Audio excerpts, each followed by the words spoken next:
नमस्कार समाहार organic farm रो नुआ एक वीडियो रे मु आपन को स्वागत करुछु। गत वर्ष माने 2023 मसिया सेप्टेम्बर मास 12 तारिख दिन लगाण वर्षा लघुचाप जनित वर्षा जोगु एमिति ही पानी माड़ी आसीथिला।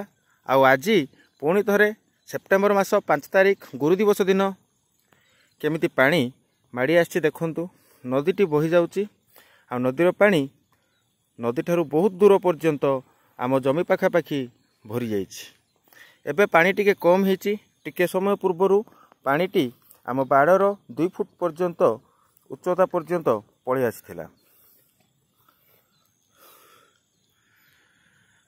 सकाळु आसी जमी देखिला बेलकु ए दृश्य देखिकी आमको आनंद भी लागिला, ता सहित टिके कष्ट भी होउथिला जे आउ टिके वर्षा हेले आम जमी भितर को पानी माड़ी आसीओ बोली।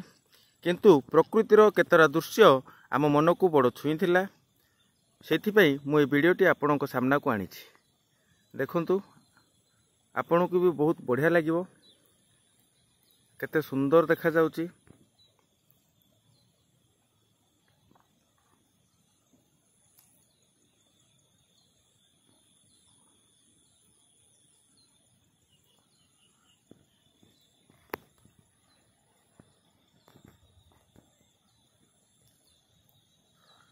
एमिति ही अनेक इंटरेस्टिंग वीडियो पाइबा पई आपण आम वीडियोटी को लाइक करंतु, चैनल टी को सब्सक्राइब करंतु एवं निज सांगसाथी मानक सहित शेयर मध्य करंतु।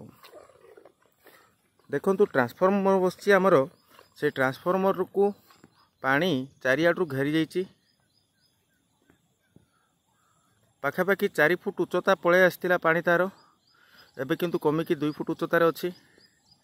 आउ आम जमी आ जोठी आमे पनीपरिया चाष करिचे देखंतु केते पाखरे पानी जाउछि।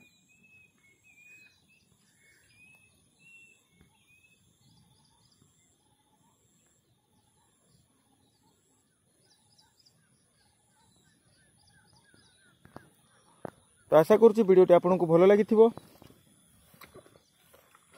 जदि आपणकर किसी क्वेश्चन थाए, किसी जानिबार चाहती किंबा किसी जणाइबा पे चाहती, ताहले कमेंट माध्यम रे जणातु।